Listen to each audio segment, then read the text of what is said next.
أهلا بيكم ملهمين وأهلا بيكم في قصة النهاردة. أنا شاب واسمي مهدي. من صغري وأنا مع أبويا في البحر على المركب بتاعته. اتعلمت على إيديه الصيد والعوم والعيشة في البحر، علشان أوقات كتير كنا بنسافر بالأيام. حتى نومي كان في البحر على المركب، كنت بفرد جسمي على المركب من غير ما أربطه وأنام وأسيبه يروح مطرح ما يروح. ما كنتش بعرف أنام غير كده. عشقت البحر وعشقني، وكل الناس اللي في البحر بتحبني. مهدي ابن الريس عربي. في البحر حياة تانية زيه زي الأرض بالظبط، حلوة ساعات وساعات تانية بيبقى شر ولعنة. البحر مليان أسرار ملهاش آخر، رعب، جثث، مخلوقات الناس قالت عليها خرافات ووهم، بس طلعت حقيقة. حاجة واحدة كان أبويا بيحذرني منها من غير أي سبب: الرسايل. رسايل البحر، رسايل جوه أزايز على وش المية، رسايل بتيجي من مكان واحد. من صغري وانا ممنوع عليا اني امسك اي رسالة جوه ازازة وافتحها او اقراها. كان الرعب من شكل ابويا وهو بيحذرني منها وبيهددني بأشد عقوبة كافية يخليني مفكرش اقرب من اي رسالة مهما حصل، مهما كان فضولي. الغريب ان الرسائل دي عمرها ما بطلت تتبعت وانا عيل صغير. اول مرة اتفتح فيها رسالة قدامي كنت لسه عندي 12 سنة. كنت أنا ومؤمن صاحبي بنلعب كورة قرب الشط على البحر في العصرية كده. ساعتها الكورة جريت على أول المية ومؤمن صاحبي راح وراها يجيبها، وبعدها نده عليا: مهدي تعالى شوف ايه أنا لقيت ايه بسرعة. جريت عليه لقيته ماسك إزازة جواها رسالة ملفوفة، واللي لفت انتباهه إن جوه الإزازة في رسالة وخاتم. واللي لفت انتباه مؤمن أكتر هو الخاتم الصغير اللي في قعر الإزازة. بعد مجهود فتح الغطا وطلع الرسائل رماها، وبعدها طلع الخاتم وهو فرحان بيه وبيحاول يلبسه في صباعه. في اللحظة دي لقيت نفسي بجيب الرسالة من على الأرض وبفكر أفتحها، بس افتكرت تهديد أبويا وهو بيقول لي: لو شفتك في يوم ماسك إزازة أو بتفتح رسالة هفتح دماغك ومش هنزلك معايا البحر تاني. اترعبت وخفت إنه ينفذ تهديده، وبعد ثواني فتحت الرسالة وكان مكتوب فيها: كانت بنتي الوحيدة، قرية كوم الكرم.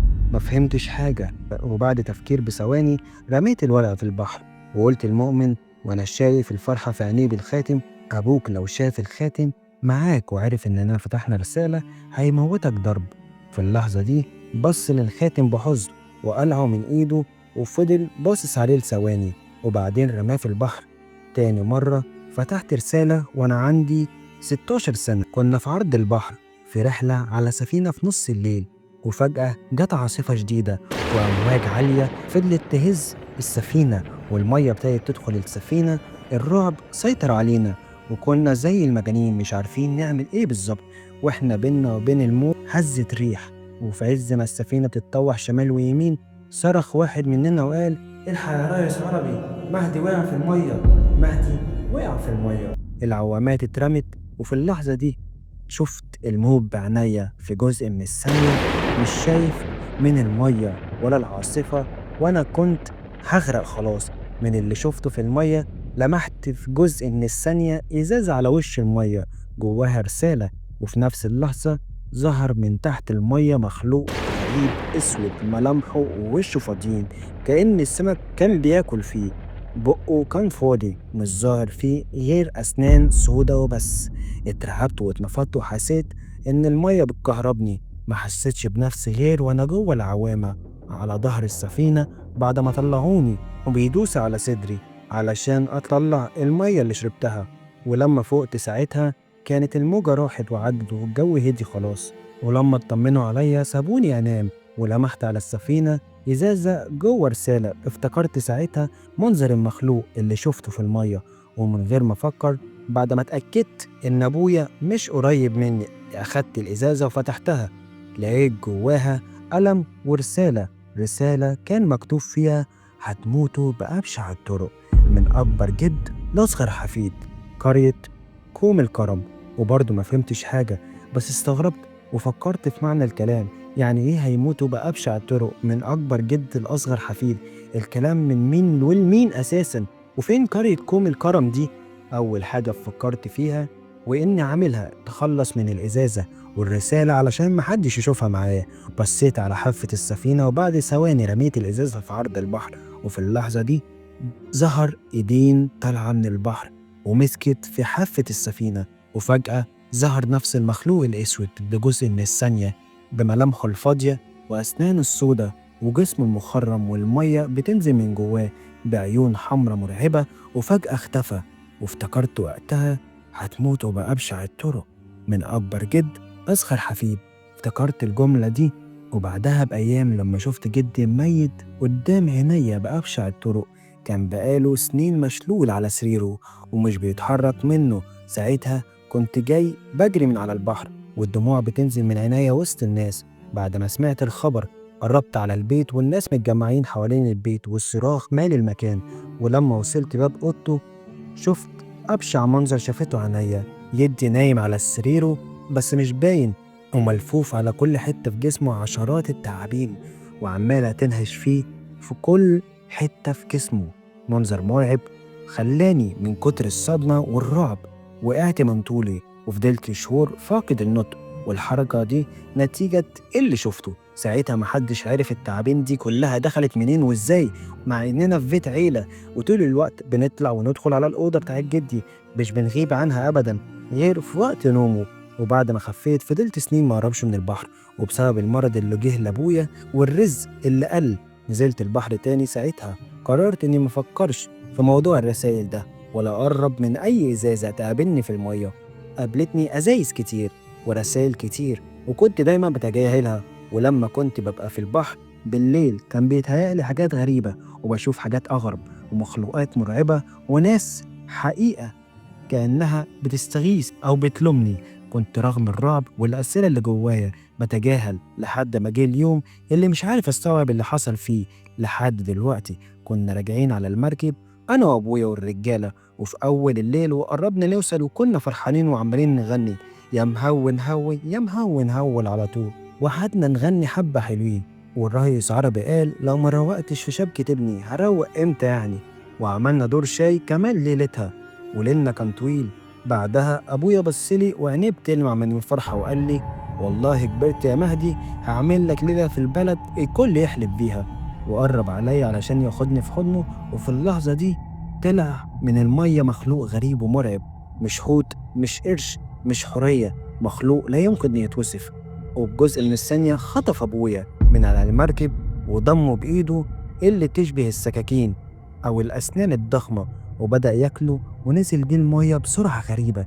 الدم طار جوه المركب وغرق المية. انتفضت من مكاني وصرخت من الرعب والصدمة، ووقتها قعدت أصرخ ورميت نفسي جوه المية وفضلت أدور زي المجنون وأنا بتنفض ومش مستوعب واللي حصل، وفضلت أصرخ بصوت منبوح وقعدت أنادي على أبويا اللي البحر خده. حسيت إني بغرق وروحي بتروح مني ومش قادر أتنفس وعيني ابتدت تغمض. وفي آخر حاجة لمحتها قبل ما عيني تغمض إزازة جواها رسالة.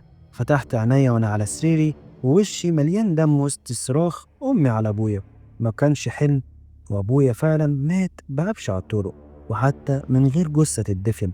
افتكرت الرسائل اللي مش مفهومة بس فيها حاجة واحدة مشتركة، المكان قرية كوم الكرم. وبعدها بأيام بدأت أسأل الناس عليها إيه حكاية قرية كوم الكرم ومكانها فين. كان رد معظم الناس إنهم ما يعرفوش، وناس كتير كان ردهم السكوت إلا واحد بس هو اللي كان عارف الطريق واختار يتكلم. راجل عجوز عنده 70 سنة مريض على سريره بيتنفس بصعوبة شديدة ومتعلقة في كل حتة في جسم أجهزة. بعد ما عيلته رفضت إنه يقابله وهو صمم إن أدخل عنده، فضل باصص لدقايق بعدها قال لي بصعوبة قرية الدساسة هي قرية كوم الكرم، لو مستعجل على موتك روح هناك. فهمت كلامه بدون تفكير، باندفاع لفيت ظهري واتجهت للباب علشان أخرج.